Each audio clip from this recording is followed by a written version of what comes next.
G'day guys, Mitch here from Finance Fitness Coaching again. Just a quick video today on the 10 investor controls. Number 1, 2 and 3 are the most important. 9 and 10 are very important as well. But let's go through the 10 investor controls.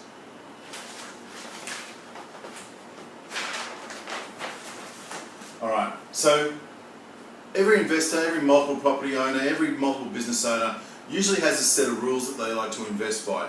So we've come up with 10 investor controls that we like to live by, and let's go through them from now, basically. So, number 1, this is the most, 1, 2 and 3 are the most important, and then 9 and 10 we'll go through in a minute. But the control over the entity. So, when I want to invest in something, be it a business or property or whatever it is, I must control the entity. I must control the company trust structure, I must control the bank accounts, I must control the management of the asset, I must have the actual control over the asset itself. Now I don't want this asset in my name, but I control the asset through a company trust structure or an asset protected vehicle, okay, like a super fund or stuff like that.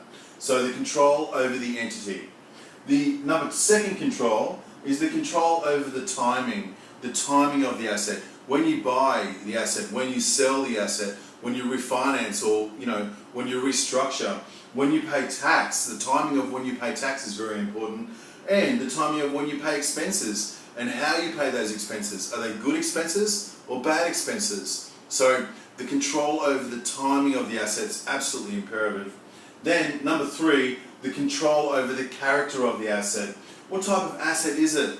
A business, property, shares, insurances, gold, silver, Bitcoin, whatever it is, but I want to control the character of the asset as well. So once I look at an asset or an investment or a new business, I look at these first 3. If I don't control these first 3, then I don't bother going down any further.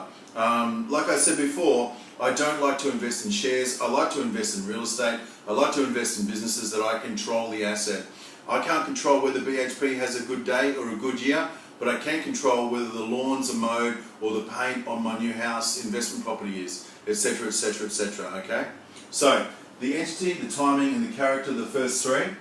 Number 4, the control over multiple financial statements. So, the control over every asset, every business, every person has a financial statement, an income and expense ratio, an asset, a liability statement, okay, an LVR. So we want to know how each of those assets and liabilities interact with each other across our whole portfolio. So it's very important that we control multiple financial statements and how they interact as a whole with each other. That's really important what we do when we want to control multiple property portfolios, basically. The number 5, the control over the asset and liability and income and expense ratios of the whole group, of each individual asset and of the whole group, and more importantly, how we time that in the phase of the market. We don't want to be at a high LVR when the market is slow or rents are down, or we want to be at a high LVR when the market's improving or there's inflation and stuff like that. So we want to look at the control over the asset and liability of the overall group, the LVRs, the debt to equity ratios, the income expense, the return on investment, and the cash on cash returns. Very, very important that we understand that, and we understand the timing and the phase in that market. So we want to, number 6, the control over the legal agreements. So fully vetted legal agreements, that's something that I was weak on, and now I'm very strong. It's cost me a lot of money. So basically we want to have a properly vetted JV agreement, properly signed legal agreements with company trust structures and minutes done in your trusts and stuff like that. Very, very important that all those agreements are signed and done properly, okay? Number 7, the control over their team, their advisors, their contractors, their employees. You must inspect what you expect. Don't just let the business run. You don't ever see the bank accounts and then wonder 2 years later where all the money's gone or your tax wasn't paid, okay? You need to control that. You need to know when your expenses are being paid, your tax is up to date. You need to know if employees are ripping you off or, your advisors haven't done the right thing. So you must inspect what you expect, and you must control or have the ability to inspect your advisors, your contractors, your employees, and all that sort of stuff. Number 8, the control over access to information.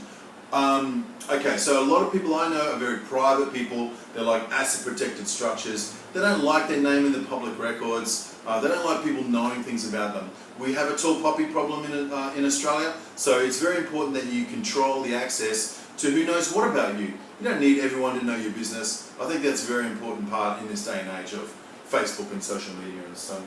Number 9, the control over charity, giving back, and education of your tribe, and the education of your children and the future generations.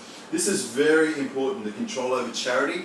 I believe that if your hand's not open and giving, then it's very hard for you to receive. So I like to give to charity. As part of every business that we own, we give to charity on a monthly basis. We also give time. If you can't give money, give time, give both.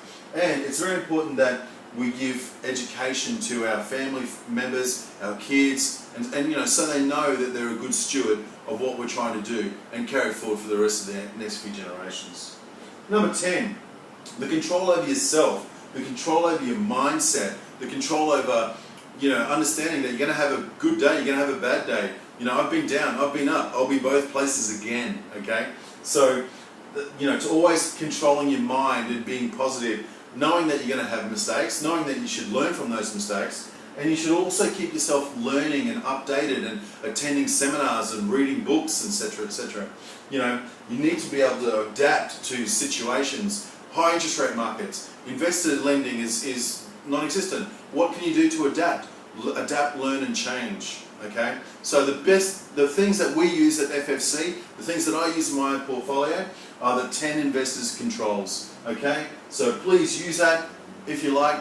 I'd like to see you at a seminar, the Wheels of Wealth seminar, one day soon. This is Mitch, signing off.